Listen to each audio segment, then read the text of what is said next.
E aí, gente, tudo bem com vocês? Voltando a fazer a reflexão, então, estoica em relação à ideia de tempo que nós temos de vida e a importância de nós prestarmos atenção que nós, na verdade, possuímos um tempo razoável de vida, como diz perfeitamente Sêneca na sua obra sobre a brevidade da vida, mas que nós desperdiçamos muito tempo com coisas superficiais e fúteis, ele diria, e nós não prestamos atenção que quando nós fizemos isso, nós estamos, na verdade, desperdiçando parte da nossa vida e não aprendendo a viver bem. E aqui, aprender a viver bem, nós temos que entender dentro da perspectiva estoica, que é justamente viver uma vida tranquila, uma vida paz, uma vida que vale a pena ser vivida no sentido da prática da virtude, né, das virtudes cardeais, que são a coragem, a moderação, a sabedoria e a justiça. E nós, obviamente, poderíamos fazer subdivisões dessas virtudes em tantas outras, né? Como, por exemplo, a justiça, a honestidade, né? Tantas outras que poderiam aparecer a partir delas. Mas uma vida que vale a ser, então, dizendo de novo, uma vida que deve ser vivida de uma forma boa é uma vida que tem que prestar atenção nessas práticas virtuosas diariamente, fazendo uma reflexão, uma autocrítica, e desta forma nós então estaríamos valorizando o tempo da nossa vida. Então, esse conceito de temporalidade no estoicismo, ele é muito importante. Ele aparece constantemente com a ideia própria da existência, da análise da vida. Sobretudo quando a gente fala brevidade, portanto tem uma questão de temporalidade, ou quando a gente fala, por exemplo, a questão de memento mori, né, que é o momento morte, de prestar atenção justamente no fato de que nós temos um tempo específico de vida. E, portanto, esse tempo específico, uma hora, termina. Então, a única grande verdade que nós temos, e o estoicismo é muito claro em relação a isso, é que nós iremos morrer em algum momento. Assim como nós temos a certeza que nós nascemos, nós temos a certeza de que nós morremos. O que vai decidir se a vida foi boa ou não é as escolhas que nós fizemos entre o momento da nossa, vamos dizer assim, entre o nosso nascer e nosso morrer. Claro, a gente sabe que quando nós somos criança, poucas coisas de fato nós decidimos deliberadamente, porque nós estamos ainda em fase de construção. Mas a partir de quando nós nos tornamos adultos, nossas escolhas dizem o modo de vida que nós temos e dizem também, de certo modo, quem nós somos. Então o estoicismo preza por essa prática de entender que nós temos um tempo específico de vida e que esse tempo específico e curto, portanto, o Sêneca diz que não é curto, mas né, ele não é muito longo também.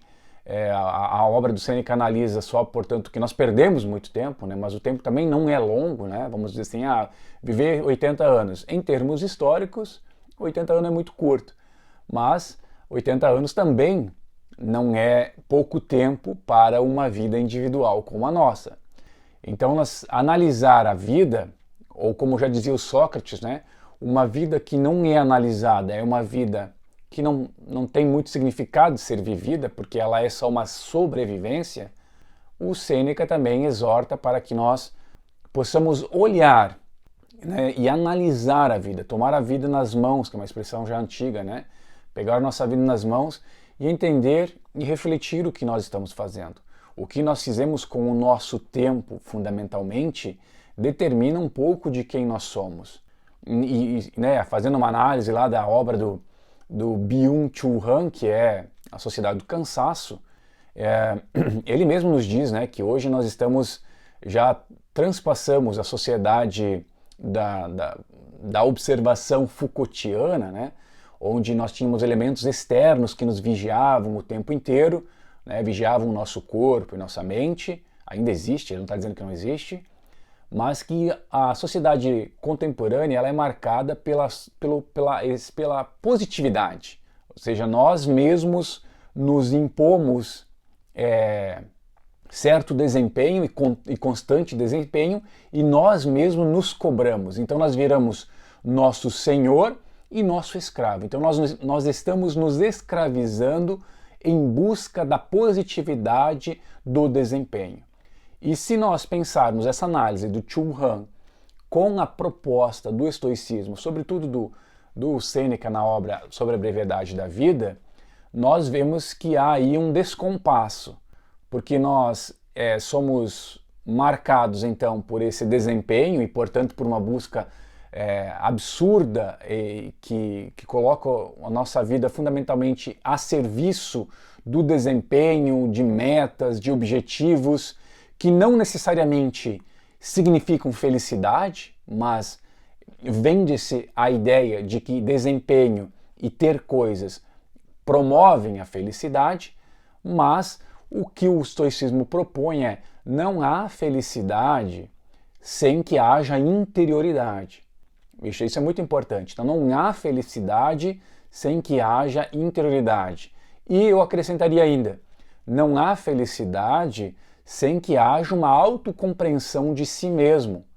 Porque se nós não entendemos quem nós somos e uma análise própria do que nós queremos, o que nós intentamos nessa vida, fica difícil nós entendermos quando nós estamos sendo felizes. E a felicidade, como diz o estoico, ela não é um estado onde a gente vai estar e sempre vai estar. A felicidade ela não é um acontecimento grandioso. Claro que acontecimentos grandiosos nos deixam felizes, mas eles são exceções à nossa vida. A grandiosidade, ela não representa a felicidade. E nós compramos muito essa ideia de que a grandiosidade é a felicidade, ou a felicidade só vem com elementos grandiosos. E esquecemos de prestar atenção que a felicidade ela é um processo feito no dia a dia, na nossa temporalidade, entre o viver e o morrer.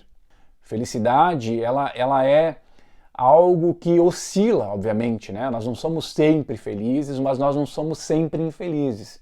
Nós precisamos entender o que de fato nos torna felizes. E por isso, a autoanálise que o estoicismo propõe da temporalidade, de entender que nós temos um fim na nossa vida, que é a morte. A morte aqui não é algo que o estoicismo não vangloria a morte, mas ele entende que a morte, ela, ao nos darmos conta disso, a gente parar de se auto-enganar de que ela não existe ou fingir que ela não existe, quando nós tomamos conta que ela é um fato e que vai acontecer, nós olhamos para o outro lado, que é a honestidade num primeiro momento, entender que ela existe e ela vai chegar para nós e para os nossos entes, e também ela nos convoca a prestar atenção numa vida melhor de ser vivida, uma vida sobretudo mais leve, mais tranquila, em paz. Quem é que não quer a paz, né? Eu tenho um livro do Walter, né, sobre guerra e paz, né? E ele diz que ele entende a paz como um bem e que cabe aos outros dizer que a paz não é um bem. Ou seja, a paz é um bem que nós gostamos e fundamentalmente entendemos que é algo bom ter na nossa vida. E paz significa o não conflito, a tranquilidade, a serenidade, a não irritabilidade que o dia a dia nos provoca. E essa é a proposta do estoicismo, né? E feita essa introdução, né? Para fazer essa, vamos dizer assim, nossa reflexão hoje sobre o estoicismo e entender o estoicismo, eu trago aqui o livro 7 da obra sobre a brevidade da vida, e nesse livro o Sêneca ele tenta elencar algumas coisas que são vãs, ou mesmo como ele diz, são inúteis, ou que a gente perde muito tempo. Por exemplo, a primeira dela é sobre o que ele chama de libertinagem ou a vida no vinho. Na verdade, ele está falando aqui de uma vida vivida puramente pelos desejos, né? Não há nenhum problema em nós termos desejos e realizarmos desejos. Me parece que Sêneca está dizendo isso. O problema é sucumbir a todos os nossos desejos, porque não há nenhum sentido nisso.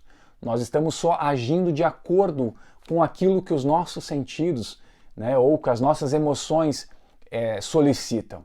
Então você não consegue deliberar, você está simplesmente no jogo das emoções, no jogo dos desejos. Então ele está dizendo que essa é uma vida que não vale ser vivida porque é uma vida que não é examinada, não é uma vida deliberada, não é uma vida que se tenha controle sobre ela.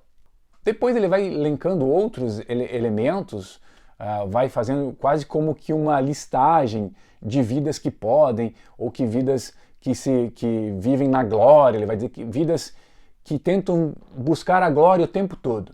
Ele vai dizer, bom, essa é melhor do que viver sobre os desejos, mas também uma vida que não para respirar. Inclusive essa é a palavra que ele usa mesmo, né?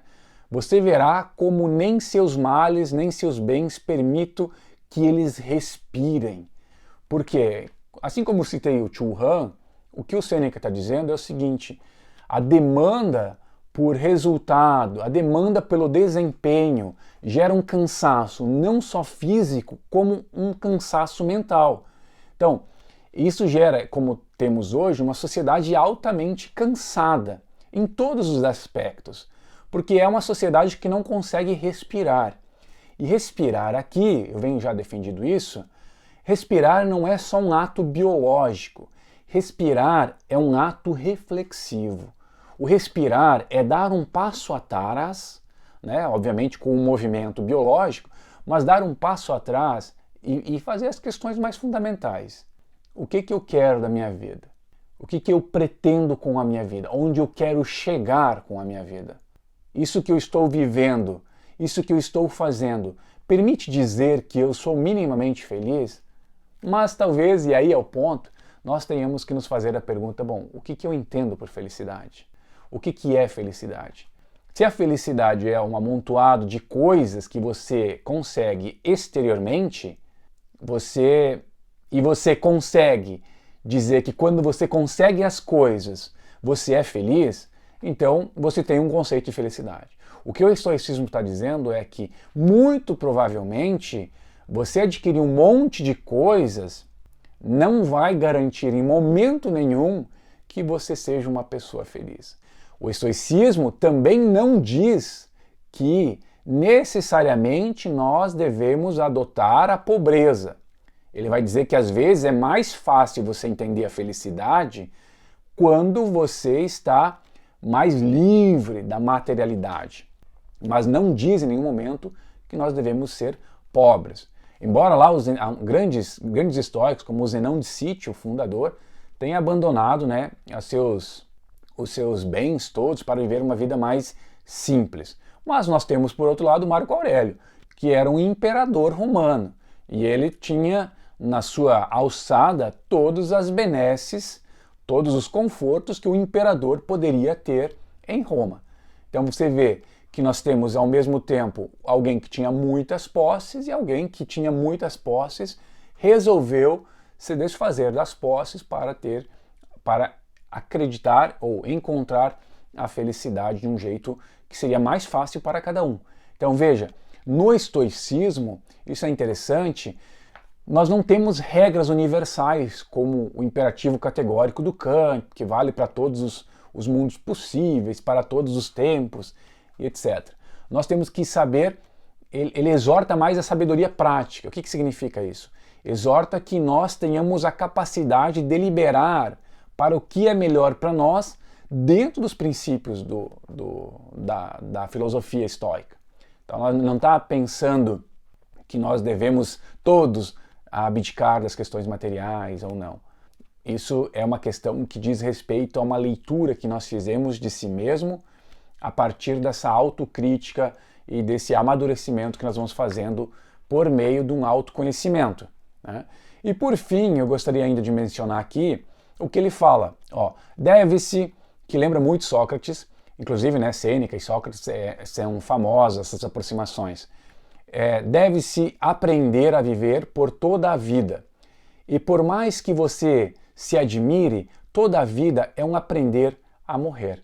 Então veja, o encontro com a morte permite uma vida cada vez melhor de ser vivida, porque você se importa com o tempo que você está vivendo. Ou seja, dar-se conta de que nós iremos morrer não é um conformismo e, portanto, dizer assim, para que eu vou me preocupar em viver se a morte vai chegar a qualquer momento? Isso a gente não sabe, mas ela permite que nós, a partir desta consciência de tomar a vida nas nossas próprias mãos, nós tenhamos uma vida que deve ser examinada, lembrando a citação de Sócrates, né? Uma vida que não é examinada é uma vida que não vale a pena ser vivida. E aqui está dizendo exatamente isso, que conforme nós vivemos, mais nós vamos aprendendo a viver, e talvez ele vai dizendo assim, talvez, né, muitos que morreram e tentando aprender a viver, chegaram no fim e disseram, nossa, eu não consegui ainda aprender a viver totalmente bem. Então mostra, o Sêneca está dizendo que nós precisamos do esforço, e ainda o esforço talvez não seja suficiente para que a gente possa aprender a viver bem. E aprender a viver bem é, portanto, viver nessa tranquilidade, viver nessa paz, entendendo que nós precisamos ter atenção à prática das virtudes como um hábito do nosso dia a dia, né? Ou seja, a felicidade é o encontro que nós temos por meio das virtudes, da virtude da coragem, da moderação, da sabedoria e da justiça que nós aplicamos no dia a dia conosco mesmo e com as demais pessoas, e portanto a felicidade ela é o encontro, né, esse processo que nós vamos fazendo durante o nosso dia a dia, durante a prática das virtudes, e esse é o encontro de um viver bem e de um viver consciente da nossa própria falibilidade, ou seja, da nossa própria morte que está na nossa frente.